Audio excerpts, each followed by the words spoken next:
чорабиниҳои муштараки зидди нашъамандии Корвони зидди мухаддирот 2022 таҳти шиори ҷавонон зидди маводи нашъовар дар вилояти Суғд ҷамъбаст шуд. Ба ин муносибат дар Коҳи суғдиёни шаҳри Хуҷанд ҷамъ омад баргузор гардид. Зимни баромад муовини раиси вилояти Суғд Даврон Зоидзода қайд намуд ки ҳукумати ҷумҳурии Тоҷикистон дар самти муқовимат бо муомилоти ғайриқонунии маводи нашъадор, пешгирии нашъамандӣ ва тарғиби тарзи ҳаёти солим тадбирҳои судмандро роҳандозӣ намудааст.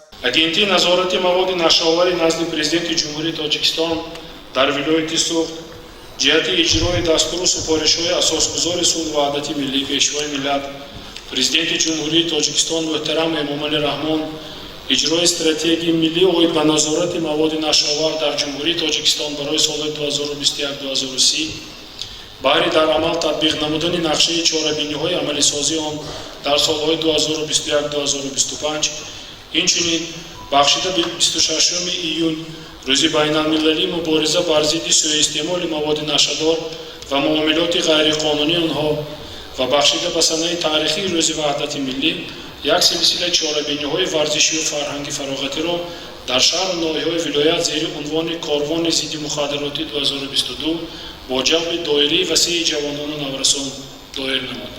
намояндаи агентии назорати маводи нашъоварӣ назди Президенти ҷумҳурии Тоҷикистон Лоиқ Қурбонализода иброз дошт ки бо дастгирии молиявии дафтари барномавии Созмони амният ва ҳамкорӣ бо Аврупо ва шӯъбаи назорати маводи нашъовар ва ҳифзи тартиботи ҳуқуқии Сафорати Иёлоти Муттаҳидаи Амрико дар ҷумҳурии Тоҷикистон бо мақсади пешгирии нашъамандӣ Корвони зидди мухаддироти 2022 дар 6 шаҳрҳои мамлакат ба роҳ монда шуд. Зеро нашъамандӣ фоҷиаи шахсӣ ва оилавӣ буда инсонро ба ҳолатҳои нохуш оварда мерасонад. Нашъамандӣ бемории вазнини тӯлонӣ буда сабаби пайдоиши он истеъмоли маводи нашъадор мебошад. Табобат ва наҷот ёфтан аз нашъамандӣ ниҳоят душвор аст, чунки шахси мубтало рӯҳан ва ҷисман побанди он мегардад. оқибатҳои нашъамандӣ инсонро ба бемориҳои вируси норасонии масунияти одам, фишори баланди хун ва лоғаршавии ҷисм оварда мерасонад.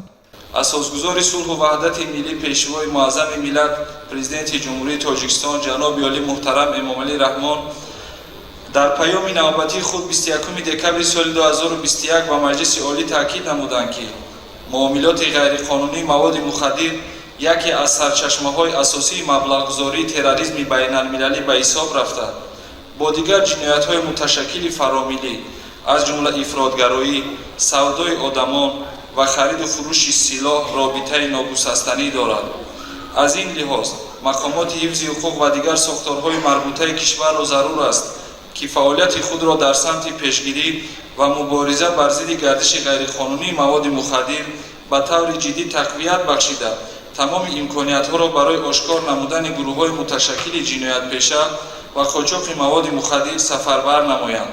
Сипас дар вазъияти тантанавии ғолибони озмунҳои Корвони зидди мухаддирот 2022 яъне иштирокчиёни мусобиқаҳои варзишӣ ва мураббиёнашон бо сипоснома, медал ва тӯҳфаҳои хотиравӣ қадрдонӣ шуданд. Дар ин замина иштирокчиёни мусобиқаи варзишӣ оид ба тенниси рӯи миз байни муассисаҳои варзишии вилоят ҷамъбаст шуда ба онҳо низ тӯҳфаҳои арзишманд, ифтихорнома ва медал ҳадия гардид. Ҳамчунин барои ҳамкорӣ роҳбарони раёсатҳои вилояти Суғд низ бо сипоснома қадрдонӣ шуданд. Дар қисмати дуюми чорабинӣ барномаи фарҳангӣ намоиш дода шуд. Ҳамчунин аз тарафи ҳунармандони Театри давлатии ҷавонони Тоҷикистон ба номи Маҳмудҷон Воҳидов намоишномаи тарбиявӣ дар самти пешгирии нашъамандӣ «Модар маро бубахш» пешкаш гардид.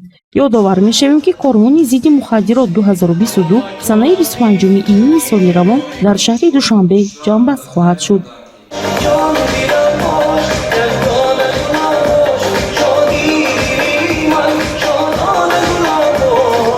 Муниса Атаева, Равшан Тоҳиров, Азия.